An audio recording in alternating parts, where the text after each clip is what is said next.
Qual é a geral? Essa aqui. Pode, inclusive, não corta nada, cara. Vamos lá, porque isso aqui é o seguinte. Sabe que esse aqui é um podcast que não tem nome, ele não tem periodicidade, ele não tem cenário, ele não tem patrocinador. Tem um apresentador e convidados legais. Tu é a segunda. O primeiro foi Fernando Tornaim, do Grupo RBS, da Tornac.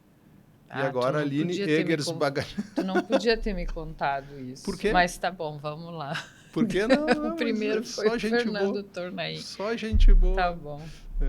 A Aline Eggers Bagatini é CEO da Fruc Bebidas, uma liderança consolidada no meio empresarial do Rio Grande do Sul. E eu queria começar, sabe, contando um pouquinho da tua história. Quer dizer, tu contando a tua história, né? Não eu. Tu contando um pouquinho da tua história. Sabe que isso é uma coisa de técnica, assim, tu começa com uma pergunta aberta. É óbvio que o celular tinha que tocar possível fraude. Viu? Uau. Então vamos desligar. E aí, quais são as novas? Então, falar um pouquinho da minha vida. Nasci dentro de uma empresa familiar, né, fundada pelo meu bisavô, Emílio Kirsch, lá em 1924. Então, a empresa, no ano passado, completou 100 anos. Meu avô trabalhou na empresa, meu pai... Nunca me imaginei trabalhando na empresa. Meu pai nunca, em nenhum momento, falou sobre essa possibilidade. E eu resolvi tentar minha vida, né, fora de Lajeado. E tive a grande sorte, eu digo assim, de ter trabalhado na Petróleo Ipiranga. Foi uma grande escola para mim. Trabalhei lá por 10 anos, enquanto eu fazia administração na URGS. E, na sequência, ainda na Ipiranga, fiz pós-graduação em finanças pela FGV. Fiz pós-graduação em marketing. Enfim, fui estudando e trabalhando. Tive muitas oportunidades dentro da Petróleo Ipiranga. E o bacana é que eu convivi muito próximo dos acionistas. Eu trabalhei numa holding controladora do Grupo Ipiranga. Abaixo dessa holding, 11 empresas. Eu preparava muitos materiais de reunião de conselho. Então, eu acabava estando por dentro de tudo que acontecia. Qual foi o teu principal aprendizado desse momento? Pode ter sido a partir de uma coisa que não deu muito certo. Eu sempre lembro do Dr. Sérgio Saraiva, na época, ele era o presidente do conselho, né? A gente tinha boas conversas, assim. Com ele, o principal aprendizado foi de que o mais importante de tudo é a união entre os acionistas. E eu levei isso como um grande aprendizado. Mas é difícil, né? É muito difícil. Porque são pessoas, às vezes, diferentes, com expectativas diferentes, Não, exatamente, por isso mesmo. Mas eu lembro de dizer para ele, mas, doutor Sérgio, cada família, cada grupo tem uma participação distinta. E ele dizia, isso não é relevante. O relevante é que a soma dessas 5 famílias dá, se eu não me engano, 51% naquela época. E eu gravei isso e é o que eu sempre pratiquei na Fruc, né? Mas vocês têm um controle sólido, né? A tua família tem é majoritária, né? Mas para mim o importante é o 100%. Entendi. Né? E na prática, como é que funciona isso? Como é que se faz isso? Como que a gente faz? É estrutura de governança ou é conversa? Quer dizer, é software ou é hardware? No sentido de que, né, é equipamento, regra, conduta, ou é uma forma de funcionar? Tem tudo isso. A gente tem acordo de acionistas desde 2007. A gente tem conselho, conselho consultivo desde 2007. A gente tem holdings. E a gente tem conselho de acionistas também, que se reúne a cada 3 ou 4 meses, onde tem um representante de cada holding, onde a gente discute tudo o que está acontecendo na empresa. E também tem o WhatsApp. Com alguns eu falo diariamente, com outros eu falo de vez em quando. Quantos grupos de WhatsApp da empresa tu tens? Da empresa são no geral, muitos. Assim, são uma estimativa. Só para as pessoas não se sentirem tão mal assim, porque o grupo ele vai se derivando em subgrupos, subgrupos. Porque Mas 10, 20, 30? Uns 10, né? Mas eu procuro não participar. Eu peço para não me incluir em muitos grupos, porque não funciona isso, né? Eu não consigo Não ler tem como tudo. administrar, né? É uma loucura. Não existe isso.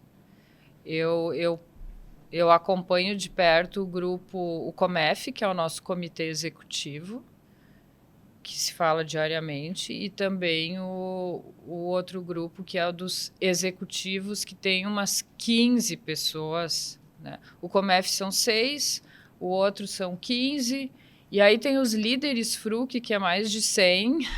Esse eu dou uma lida de vez em quando, mas esse grupo dos acionistas, ele está lá como prioridade para mim, e esse eu leio diariamente, sempre que tem alguma coisa, eu estou acompanhando de perto, porque eu acho que é importante eu dar um retorno imediato. Né? Sem querer aqui entrar excessivamente em pauta identitária, eu respeito, tá? Mas não é esse o objetivo. O fato de tu seres mulher e assumires uma empresa familiar, que tinha uma tradição masculina de liderança, né? É um fato. Eu queria as tuas impressões sobre isso. Como é que é transitar nesse universo como uma pioneira, né? E se a gente olhar para a estrutura empresarial no Rio Grande do Sul, também, de certa forma, tem aí alguma coisa que não é nova, mas que ainda não é majoritária. Se eu te contar que em nenhum momento da minha vida eu senti preconceito. Ótimo. É incrível, né? Mas mesmo na Ipiranga, tá? Mesmo na Ipiranga, eu cheguei a fazer parte de um grupo de executivos que foi para os Estados Unidos negociar gás natural. Eram 6 executivos e eu era uma menina de 27 anos. E eu fui junto porque eu preparava o material para o conselho. Então me convidaram para ir junto e as oportunidades sempre vieram para mim. Sempre vieram para mim.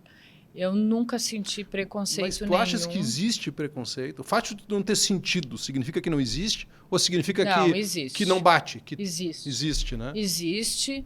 Né? Na FRUC eu fui muito bem recebida pelo meu pai. Não fui bem recebida por outros funcionários, porque na época eles perceberam que eu vinha para mudar algumas coisas, profissionalizar algumas coisas com a minha experiência, mas não era preconceito, era porque eles sentiram que... Resistência natural à mudança. Qualquer mudança gera expectativa, né? Mas o meu pai sempre me deu todas as oportunidades, acreditou em mim, nunca me tratou assim, essa é a minha filha protegida, ela não pode encarar os desafios. Não, pelo contrário, fui presidente da ACIL, Associação Comercial e Industrial de Lajeado. Quando cheguei lá, pensei, como é que será que vou ser recebida? Uma jovem jornalista recém-formada me perguntou direto assim, como tu te sente em assumir uma entidade de homens velhos engravatados? Essa foi a primeira pergunta. E aí eu disse, jornalista. Pois é, eu falei, bom, se difícil. É um ambiente de homens velhos engravatados, a gente vai mudar, a gente vai trazer mais mulheres, a gente vai trazer homens jovens, nós vamos mudar esse ambiente, né? Mas eu fui muito bem recebida por todos, inclusive pelas pessoas mais velhas da ACIL, os empresários mais experientes da ACIL me receberam muito bem, festejando a minha entrada como a primeira mulher, né? Então, eu te confesso que assim, eu não sei contar algum momento que eu sofri de verdade preconceito, mas existe. Eu tenho relatos de empresárias, mulheres, amigas, conhecidas, que no ambiente em que elas trabalham, elas sofrem preconceito. E tu tens o privilégio, né, de ter um pai vivo, atuante, né, enfim, que foi o teu antecessor na direção da empresa. Mas isso é natural, as pessoas mistificam um pouco. Qualquer sucessão ela tem os seus desafios e as suas peculiaridades. Então, ao mesmo tempo que ter uma figura tão forte quanto o teu pai é uma coisa boa, tem alguns desafios nisso. Porque é uma pessoa jovem que tem que entrar, que tem que deixar a sua marca, mas Sim. que tem clareza nos valores, nos propósitos. Como é que é lidar com uma sucessão, né, na qual o teu antecessor ainda está ali e é o teu pai.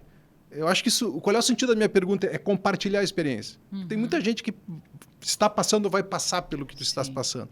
Então, vamos lá. Assim como na primeira resposta tu disseste que o segredo era manter a harmonia entre os acionistas, qual é o segredo de uma sucessão familiar nos moldes como a tua, para que ela dê certo? Sim. Bom, primeiro que quando eu entrei na Fruc, foi a convite dele, mas nunca imaginei que eu estava entrando para em algum momento sucedê-lo. Estava entrando para ajudá-lo a realizar um sonho, que ele gostaria que a Fruc crescesse muito.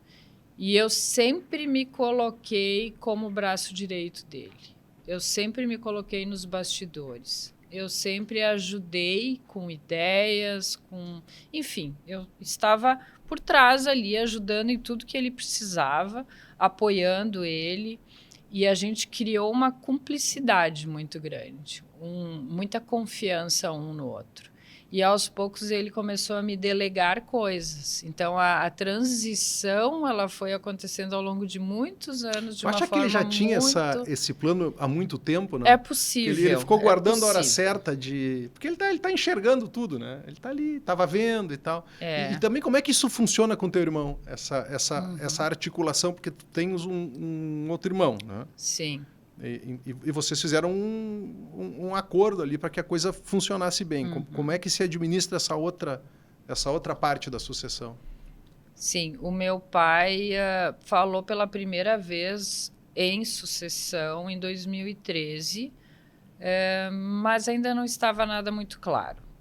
Depois, em 2016, ele anunciou que o dia que ele sairia da Fruc, que ele não sabia quando isso ia acontecer, mas que o desejo dele era que nessa data, que ele tomasse essa decisão, eu seria a sucessora dele por 10 anos e o meu irmão, o Júlio, por mais 10 depois da minha saída. Então, né? E aí, quando ele anunciou isso, em 2016, Mas ele anunciou sem conversar com vocês antes? Ele anunciou.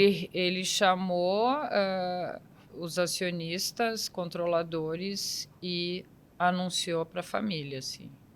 Esse é o meu desejo. E tu? E a gente colocou isso num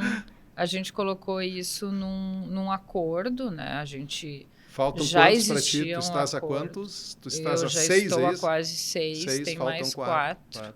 Tu vê, curioso, daqui a pouco tu vais ter que... Quer dizer, já estás pensando, mas daqui a pouco tu vais ter que começar a operacionalizar a tua sucessão.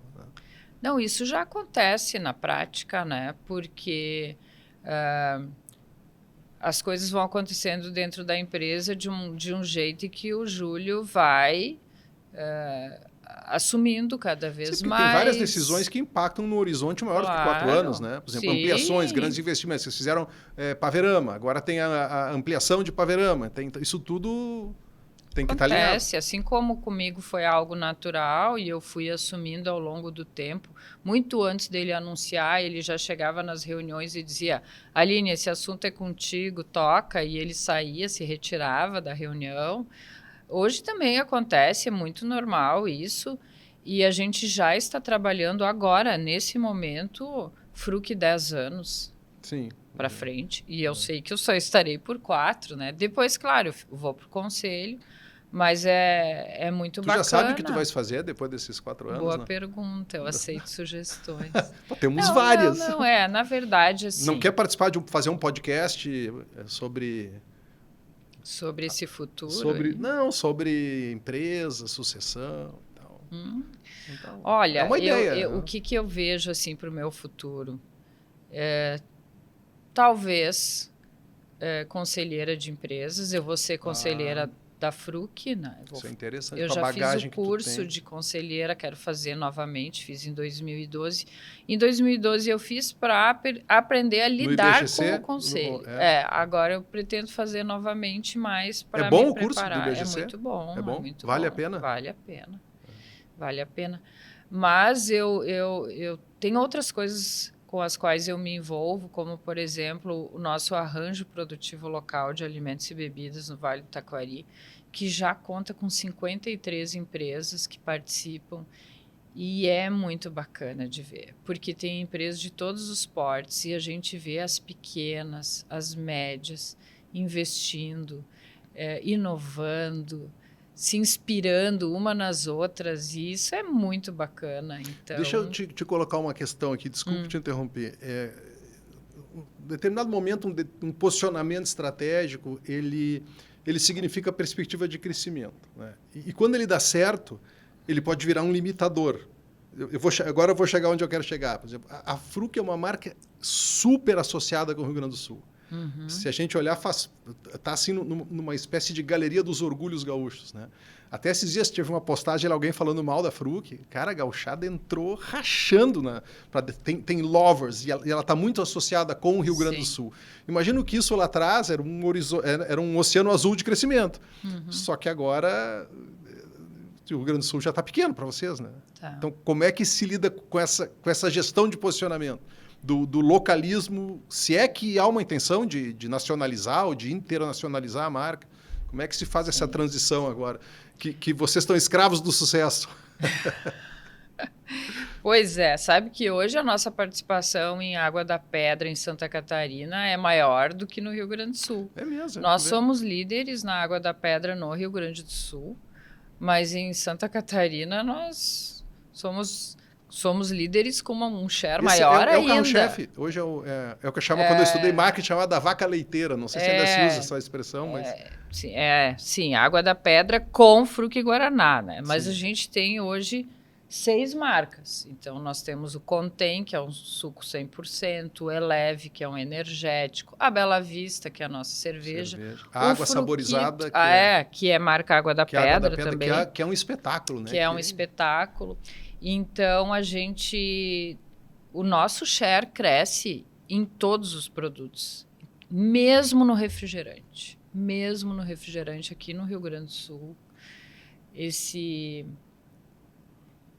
último trimestre, eu diria que o nosso crescimento no Rio Grande do Sul foi maior ainda do que em Santa Catarina. Às vezes a gente pensa, não tem oportunidade. Tem sim. Tem muita oportunidade. E até quando vocês vão resistir às propostas de compra? Nós não vamos vender esse negócio nunca. Nunca diga nunca.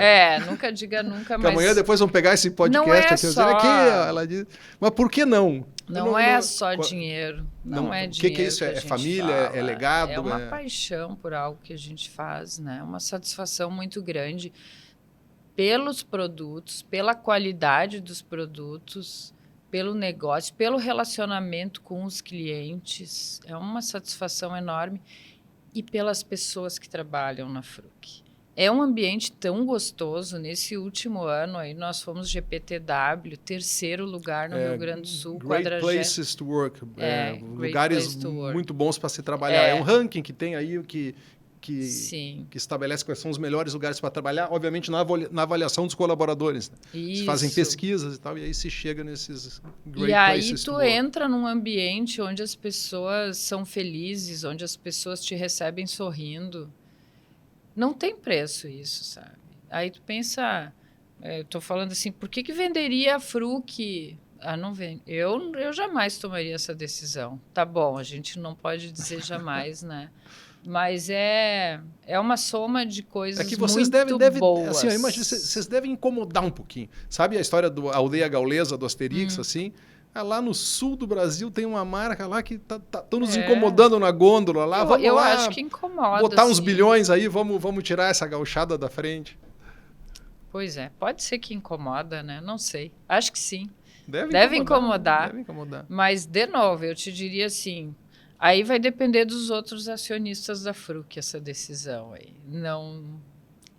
Eu tenho um prazer tão grande... É interessante, né? Porque se tu pegar essa gurizada... A gente está gravando aqui no estúdio na FAMECOS, né? Na Faculdade dos Meios de Comunicação Social da PUC, onde eu tive o orgulho de estudar décadas atrás. Se a gente pegar essa gurizada que está passando aqui atrás... Hoje é o primeiro dia de aula, a gente está gravando o primeiro dia de aula da PUC. O sonho deles é construir uma empresa e vender. Né? Porque é um pouco vamos fazer um unicórnio, vamos fazer uma empresa, uma startup, escalar, investidor, não sei o que, unicorniar e vamos vender. Né? E eu vejo que as pessoas que chegam no estágio como o da Fruc resistem existem em pensar nisso. Mas sabe, Túlio, quando eu entrei na Fruc, a primeira semana, meu pai me chama na sala dele e fala assim: eu preciso deixar claro aqui uma questão contigo. Para mim, o mais importante não é a última linha do DRE, se deu lucro ou não. É óbvio que isso é importante. Uma empresa precisa ter lucro para reinvestir, para continuar crescendo, né? A empresa saudável e tudo mais. Para gerar e distribuir valor, né?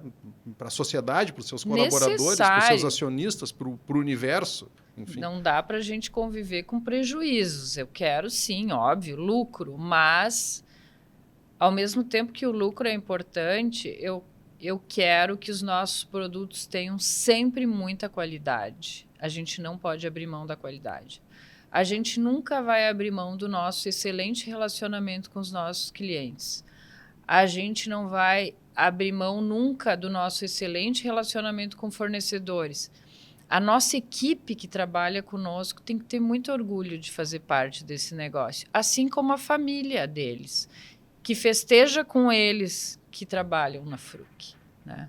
O nosso papel junto à comunidade é muito importante. A gente tem que retribuir a comunidade, né, tudo aquilo, todo aquele orgulho que ela sente pelo nosso negócio, aquele bairrismo. E aí ele já disse naquele momento: Aline, tu vai ser presidente da CIL. Já naquele momento, e depois eu fui presidente da CIL. E assim ele foi falando, né? E com o governo a gente vai recolher corretamente os impostos. Claro que tem que cobrar o uso correto disso, né? Mas, enfim, ele foi falando meio ambiente, tudo que se faz essa empresa. Posso entrar? Eu quero entrar nesse assunto, porque esse é uma espécie, assim, da grande polêmica que envolve o setor, né? Que tem a ver com a embalagem, com o plástico. Sim. Que é apontado como um dos grandes vilões do planeta. Tem estudos mostrando que tem microplástico, enfim, contaminando o oceano, no estômago dos animais marinhos, no nosso estômago. Então, qual é a política de vocês para esse desafio, né? Enfim, imagino que vocês devam receber essa pergunta algumas vezes. Mas vocês depositam lixo no planeta, vocês estão matando o planeta. Né? Tem disso, né? Claro que tem. Agora, quando a gente pensa numa embalagem democrática, acessível e que garante as qualidades do produto, o plástico ainda é a melhor saída, né? Então, a gente consegue levar nossos produtos a qualquer comunidade com muita qualidade numa embalagem plástica e com preço acessível. Eu posso oferecer os mesmos produtos em lata. E a Fruc tem. A água da pedra, ela tem em lata. Essa água aqui sem gás ou essa com gás, sem sabor, eu tenho, mas ela é mais cara. E aí as pessoas não querem consumir porque ela é mais cara, né? E realmente, assim, o alumínio é muito caro. O refrigerante a gente tem em lata e plástico. PET, mesma coisa, o Eleve, que é o nosso energético, ele tem nas duas embalagens. E aí vai depender da condição da pessoa de comprar ou não, ou de uma escolha das pessoas. Eu acho que o mais importante de tudo é a conscientização das pessoas de separarem, né? Separarem o que de fato é lixo e vai para o lixão, e o que pode ser reciclado. Pois é, porque outro dia eu estava vendo, até casa se constrói com garrafa PET. Então, a questão talvez seja muito mais o que fazer com a embalagem do que a embalagem em si, porque essa embalagem devidamente separada e reutilizada, ela pode ser algo muito legal. Por exemplo, na minha casa eu tenho uma parede verde, né? Tem uma parede verde, assim. E quando o cara foi botar, ele botou uma chapa de plástico entre o feltro, que é feita com garrafa PET, com resto de... Tem barco feito com garrafa PET. Tem roupa, inclusive. Tem roupa, bolsa feita com garrafa PET. Mas aí é o seguinte, né? Eu não tenho procuração para defender vocês, mas não é a Fruc que pega a garrafinha e joga no bueiro, né? Exatamente. Ou que joga no arroio a garrafinha. E vou te dizer mais, Túlio, muitas vezes não são as crianças também, claro, né?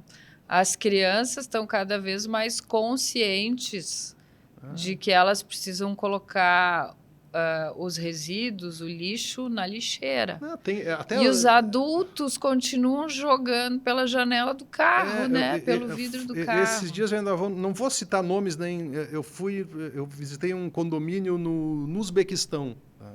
Não é aqui, Xangri-Lá, é no Uzbequistão. Tá bem bom. longe daqui, onde não separam lixo. Pois é. Aí eu até perguntei, porque eu aluguei uma casa nesse condomínio lá no Uzbequistão, é longe daqui. Tá bom. Aí eu fui perguntar, tá, mas não, a gente não separa lixo. Assim, mas como? Não, aí vai, garrafa PET, junto com pó de café, com papel higiênico. Então, aí não tem como dar certo, né? E olha, ali as pessoas poderiam separar o lixo, não é um condomínio assim. Né? Eu não sei mais viver sem separar o lixo. Na minha casa eu separo tudo. Eu, inclusive, as latinhas eu coloco num saco separado para que o catador encontre esse saco, né? Porque eu sei que tem um valor para ele isso, né? Mas a grande... ou muitas pessoas não fazem ainda isso, né? E seria tão bom se todos fizessem e se as cidades se organizassem melhor para recolher, né? E encaminhar para os lugares corretos. Então, a Fruc, dentro da nossa empresa, tudo o que está dentro da nossa empresa é encaminhado para o destino correto. Vamos lá. Segunda questão delicada, questão polêmica. O refrigerante é apontado como um dos vilões da saúde pública. Não é o único, mas é apontado como um dos vilões pelo excesso de açúcar. Que refrigerante não... Assim a gente vê, não beba refrigerante, não consuma refrigerante. Não. É verdade, mito ou mais ou menos? Olha, ela chega a fazer uma cara assim, ó, de novo essa questão, é isso aí. Não, mas a verdade aparece, é que se tivesse muito açúcar, ele teria lá na latinha de Fruc, lá na garrafinha PET de Fruc, teria aquele selo de alto teor de açúcar. Tem de açúcar, de sódio, eu vejo às vezes. Mas não é o refrigerante que causa a obesidade.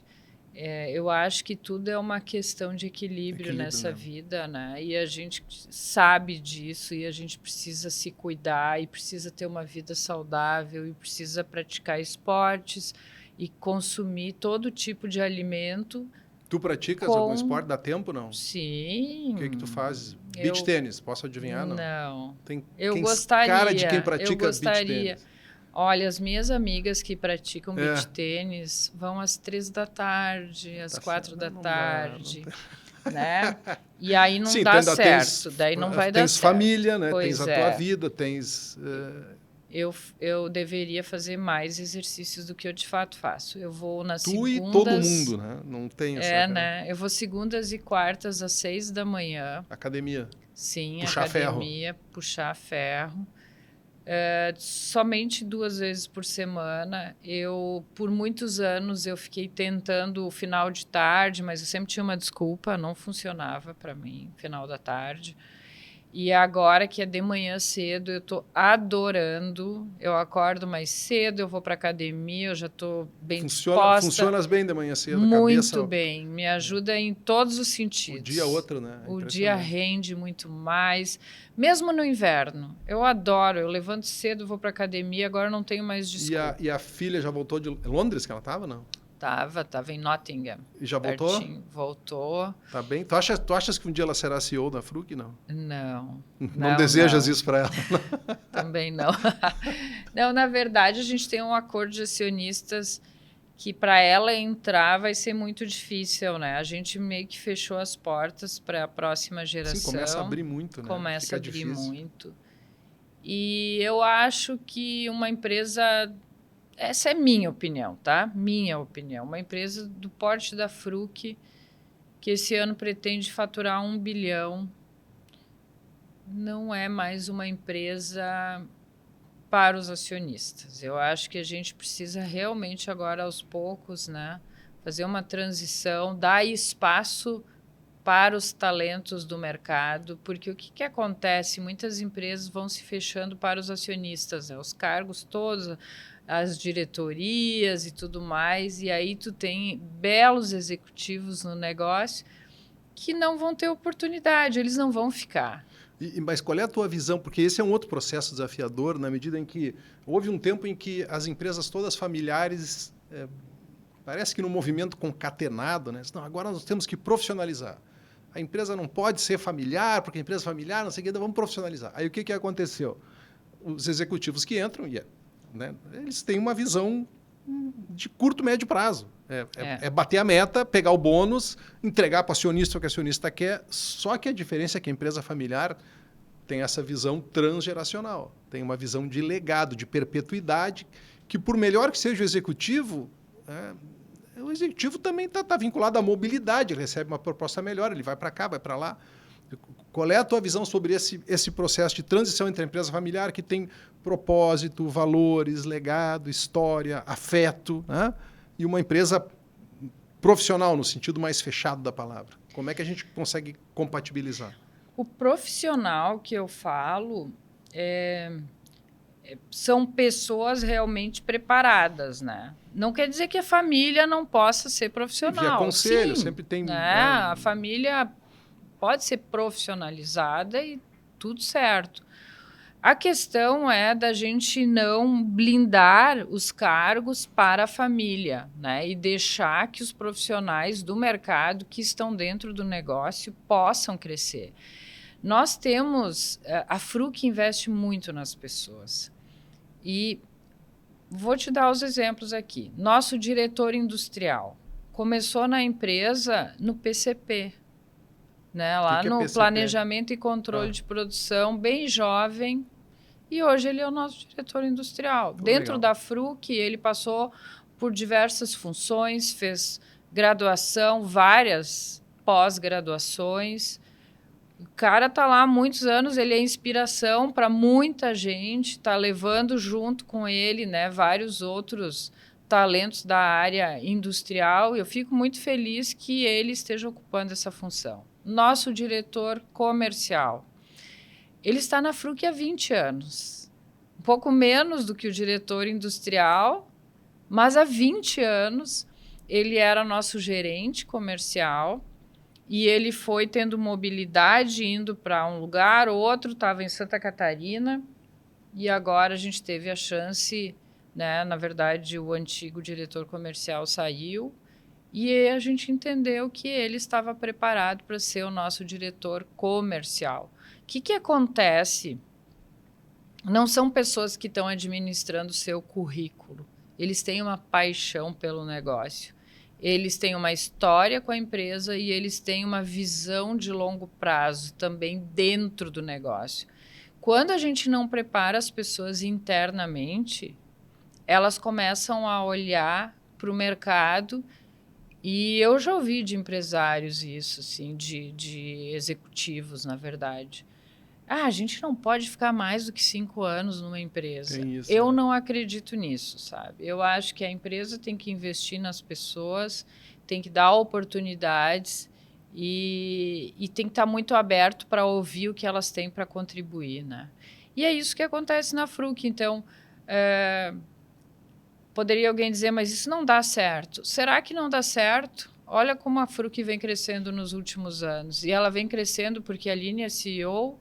Não, ela vem crescendo porque a gente tem um time super bem preparado, que sabe trabalhar junto, cada um tem os seus desafios, mas está tudo muito alinhado dentro dos desafios da Fruc. Então, está tudo muito alinhado, muito claro, os objetivos todos estão divulgados dentro do negócio e as pessoas sabem qual é o papel delas, elas têm autonomia para decidir. E está tudo acontecendo. Deixa eu te propor uma última questão, que eu estava pensando, né? Porque eu já disse isso na abertura, esse é um programa, um podcast que ele praticamente não existe, porque ele não tem nome, não tem periodicidade, não tem patrocinador, né? Não tem... Eu gosto de bater papo com pessoas que eu admiro, que eu acho legais, então isso pode ser que aconteça mais um depois, pode ser que ele nunca mais aconteça. Não sei. Então, não tenho compromisso. Mas eu queria, para terminar, te fazer uma pergunta. Eu queria pedir para tu mandar um recado para ti mesmo. Uau, tá? Eu estava pensando em duas possibilidades. Uma delas é tu mandar um recado para ti daqui a 10 anos. Tá? Tu já vai ter, teoricamente, deixado a função de CEO há 6. E outra opção é tu deixar um recado para ti no dia que tu vai estar fazendo a Meu tua transição. Tu pode escolher um dos dois. O que tu dirias para ti mesma? Numa dessas duas circunstâncias. Eu não consegui pensar qual seria a mais complicada para ti, por isso que eu deixei. Pois é, tu me deixou com duas situações complicadíssimas. Eu te Diz confesso uma coisa que só, fofa, só uma coisa de querida. pensar que eu vou sair, né, daqui 4 anos, me dói, né? Me dói muito. E até, Túlio, é muito comum as pessoas me perguntarem sobre como é que foi a preparação do sucessor, e eu sempre digo, preocupem-se um pouco mais com a preparação do sucedido. Como que ele vai sair? Como que ele vai encarar esse novo momento da vida dele? Como que ele vai aprender a sair do negócio? Então, eu não sei te responder, eu não sei o que vai acontecer daqui 4 anos, mas eu espero estar leve, né? E vou acompanhar de perto, né? Porque eu vou estar no conselho da Fruc, mas essa convivência diária, onde eu busco essa energia gostosa junto à nossa equipe, vai me fazer muita falta, né? O que eu sei, eu tenho certeza, é que a Fruc estará em ótimas mãos, tanto do Júlio quanto de toda a nossa equipe, né? Os executivos que lá estão, a gente sempre corre o risco de perder alguém, mas do jeito que as coisas estão se encaminhando e a forma com que a Fruc tem uma gestão compartilhada entre todos, é tão bacana que eles se sentem tão donos do negócio quanto eu e quanto qualquer acionista da empresa. Então, eu acredito muito que a Fruc estará na mão de um grupo de pessoas muito talentosas, muito dedicadas, e eu vou sair de lá feliz e tranquila de saber que estará em boas mãos. Daqui 10 anos... eu quero aprender a curtir um pouco mais a minha vida, sabe? No sentido de viajar, ainda com saúde, né? A gente não pode deixar para viajar depois que a gente tem uma certa idade, porque eu acho que aí já não funciona mais, já não é mais tão aproveitada a viagem. Mas eu quero aprender a curtir outras coisas. Eu quero aprender eu quero me envolver com outras coisas. Ainda não sei tudo o quê, mas, enfim, eu vou aprender a lidar com isso. Legal. Aline Eggers Bagatini, obrigado pela tua entrevista. Talvez tenha sido a última desse podcast, talvez outras apareçam depois, mas foi muito legal conversar contigo. Brigadão. Eu que agradeço, Túlio. Foi um prazer. Legal. Talvez a gente volte, talvez não.